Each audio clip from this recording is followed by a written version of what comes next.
Бидний танилцвал наа бэлгүн маа дүг Бат Эрдэнэ гэдэг маа надтай хамт одоо кондишн засаарч суралцж байгаа.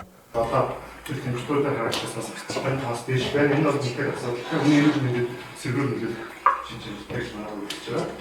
Тэр маш шийдэл бол хөргөх тоос шүүгчтэй агаар чигшүүлэгчтэй энэ агаар хөргөх шиг угсаа шүүгдүүлэх зэрэгтэй байна. Манай зэрэг 100 гаруй орчим хүсний төгрөг байгаас 30% манай хүчтэйг гэж байна. Ажлын байр цаашдаа 27 орчим доотлын хад гэдэг болно. Өсөлтөн бол PSP болоод хятад манайх гэж үзэж байгаа. Яг бол доотлын PSP-ээс кондишн гэдэг газар байхгүй. Тэрээс гадна хятадаас хүмүүс маш их хэмжээгээр өөрсдөө оруулж ирээд энээр төвлөрдөг байгаа. Манай нэмэлт хүчлэгэн дээр PSP зөвлөлтийн үнэ 20 сая төгрөг. Тэгэхээр өөрсдийн чадварыг шийдвэр энэ нэг 100 сая төгрөг боломжтой байгаа гэж үзэж байгаа. Мөн манай хөрөмж нэмээд даваа талын чиг шүтдэг тоосон чинь шүтгүүртэй байгаа. Энэ даваа талаараа Монголын цаг урт илүү төхөн болох гэж би бодож байгаа. Ерөнхийдөө манай хийх техникийн маань бүдүүрч зургийн дээр мотор байна. Тоосон цар шүүгч, агааржуулагч, болон чиг шүтгчтэйгээ байгаа. Тэгээ ерөнхийдөө саний моторын эд агуул ойролцоогоор 650 орчим яны үнэтэй холбогч системтэй ингээд сэнсэн инхүү хэлнүүдтэй байгаа. Энийг ерөнхийдөө хэмжээгээр авч чадах бол тамирах боломжтой гэсэн. Одоогийн үед 300 орчим төгрөгийн зарлах байгаа системээр. Манай бизнес модель бол завраа надад хийдэг таашаад шалгаад цаг хугацаа багтдаг боловсрол эцсийн үнээр бид засвар үйлчлэгээ хариуцж ажиллах байна. Маркетинг бол бид нар кондишн тавьснараа тавьсан дэлгүүр болгондоо 30%-ийн засварын хэмжээний зөвлөж байгаа. Цаад засвар болсноос хойш манай аппликацийг бид даасан тохиолдолд нэмэрхүү бодолтойгоор ажиллана. Ямар ч гэсэн манайх Facebook-с нэг жилээр илүү хугацаа авах төлөвлөж байгаа. Тэгээд агаар шүүгчийг 6 сард нэг удаа солино. Гэсэн тохиолдолд үйлчлэгээний хөлсгүүгээр хийж өгнө. Ингээд зардлын тооцооллыг ер нь бол эхний сар дээр 5 кондишн бүтээгтээр авч үзсэн байгаа. Дараа нэг жилдээ 50, дараа жилдээ 70, 3 дахь жилдээ 80 кондишн хийнэ гэж бодож байгаа. Орлогын тооцоол нь бол 5 кондишн зарснаар кондишноосоо 3 сая 200 орчим мянган төгрөг, суйрлуулалтаасаа 600 гаруй мянган төгрөг олно гэж бодож байгаа. За ашигын тооцоо дээр ерөнхийдөө бол эхний сарда 4 сая орчим төгрөгийн кондишн зарлаа гэхэд татвараа төлөө 900 орчим мянган төгрөгийн ашигтай ажиллаж байгаа. Ингээд 1 дахь, 2 дахь, 3 дахь жилийнхаа кондишны борлуулалтаараа сүүлийн жилдээ 23 сая төгрөгийн цэвэр ашигтай ажиллана гэж бодож байгаа. За төслөөс ерөнхийдөө 10 сая төгрөгийн санхүүжилт авах юм бол өөртөөсөө 21 сая орчим төгрөгийг гаргана гэж бодож байгаа. 11 сая орчим төгрөгийг гаргана гэж бодож байгаа. Ингээд түүхийд материалын зардал дээр бол ерөнхийдөө ихэнх зардлаа гаргана гэж төсөлж байгаа. Хөгжлийн төлөө бид тогтмол үйл ажиллагаа явуулснараа Дорнот аймгийн ард иргэдэд чанартай хүнс хэрэглэх боломжийг нээх болно гэж байгаа. Эрүүл мэндийн талаас бас боломжийн үйлдэл гэж бодож байгаа. Өрх айлбарт хүрч ажилласнаар бас тав тухтай орчныг бүрдүүлнэ гэж бодож байна. Ингэснээр бид нар 4-өөс цөөнгөө ажлын байр бэлтэнэ гэж бодож байгаа. Одоогийн байдлаар миний бэлтгэсэн нэг байр бол энд байна. Нэг ажлын байр байна. Энийг тайлбарлах гэсэн чинь энийг тайлбарлах агаажуулах гэсэн үг. Тэгээд тэрийг энийг тайлбарлах. Энэ юм баггүй юу? Уг нь сенс чинь ингээ харуулаад тавьчихвал илүү үлэн дээ. Яагаад ингээ тавьсан бэ гэхээр нэг энэ сенс чинь агаарыг энэ талаасаа сороод энэ төмрийг мөргөж байгаа байхгүй юу?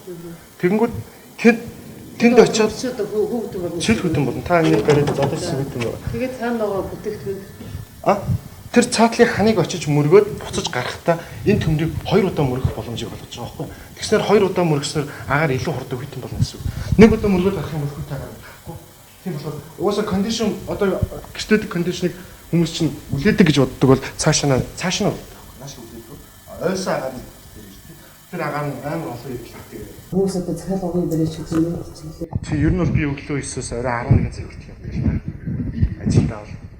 Тэгээд өөрийнхөө ажлыг амжихгүй болохоор миний одоо 2 дахь сургаж байгаа хөхт.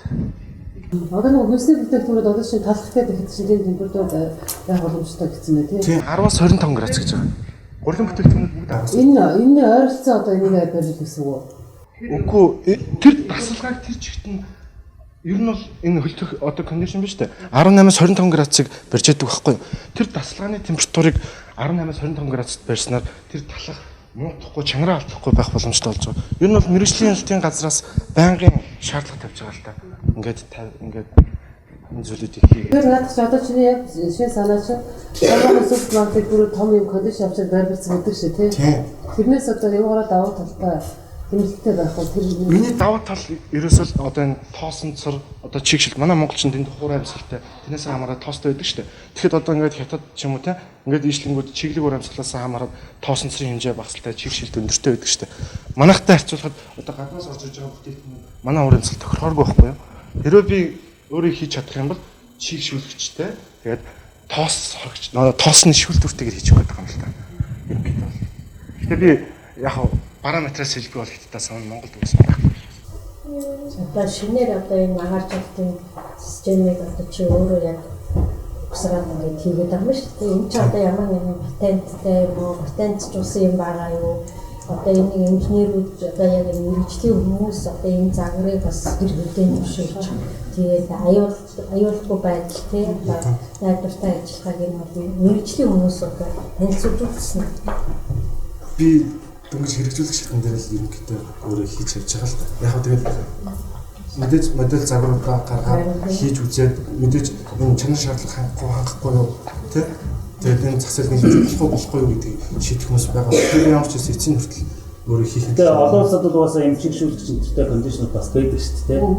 Чигшүүлэгчтэй. Тэгээ туслах системтэй бид дандаа туслаар болж байгаа. Тэгэхээр энэ бол яг нэг технологи нь болно л да. Зүгээр манай одоо зарагдаад байгаа нь зөвхөн ганц хөргөх л байгаа. Тоос орчин байхгүй чигшүүлэгч төхөөрөмж байхгүй. Тэгэхээр чи бол аль алиныг асуусан байдлаар хийх юм шүү дээ. Энэ бол тийч юмсэн. тэр нөгөө нэг өөрчлөлт үеийн одоо томоохон супермаркет хүмүүсийн хүмүүс чинь яг энэ эрх хэрэгцээгээр яг нэг хэрэгтэй бай гэж үзэж байгаа. Энэ судалгааны дараа одоо ихэр дэлгүүрүүд одоо ер нь бол чи ингээд айгүй олон бол ашгаа одоо за энэ коллеж мэрэгчтэй яг хэвээр болно гэж байх юм байна. Яг энэ одоо үнхээр шаардлагатай бай тоос байгаа юм байна гэж үзэж байгаа тийм эрх хэрэгцээ байна. Ерөнхийдөө бол яг таны хэлж байгаа зүйл дөө манай яг бизнес эрхлэгч нар өөрсдөө тавих ямар сонирхол байхгүй. Гол нь үнэн амар үнэтэй. Би бол ер нь бүтэхийн 800 сая худалдаа хийсэн зорилготой байхгүй. Гэхдээ нэг юу байхгүй. Мэргэжлийн хэлтийн газраас тэдэрт байнгын албан тод бичиг өгдөг боловч ерөөсөө тэрийг биелүүлдэг. Дээрээс нь болоод хэрэгэлдэггүй тийм. Ер нь одоо цаашдаа хүн амын нэрүүд төстэй холбоотой болсон гэдэг тийм. Экспортын харжуулагч их 800 мянга төгрөг дундаж байна.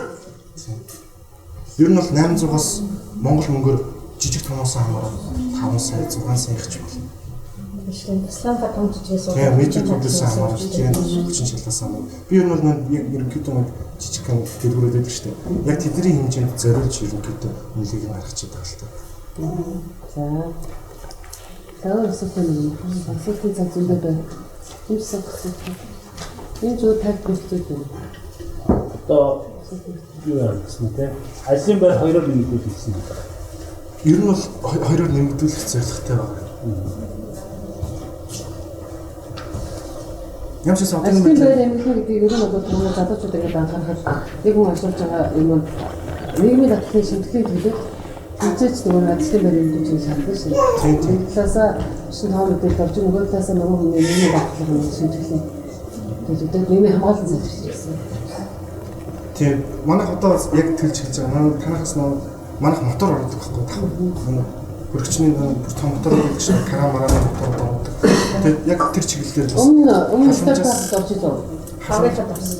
Хавралт орсон тийм. Тийм. Хаврын санаас юугаар ихээ сайжруулсан байсан. Би зүгээр яг хаврын санаа зүгээр оруулж ирээд зарч хэрэгтэй болж байна. Тэгсэн тийм. Тэгээд өөрөө зүгээр энэ надад яг зүгээр хийж үзмээр санагдав тийм. Хүмүүс бас юм хийдгийг бас хийж үзмээр санагдав. Бас хийх санааг эндээс авсан. За баярлалаа.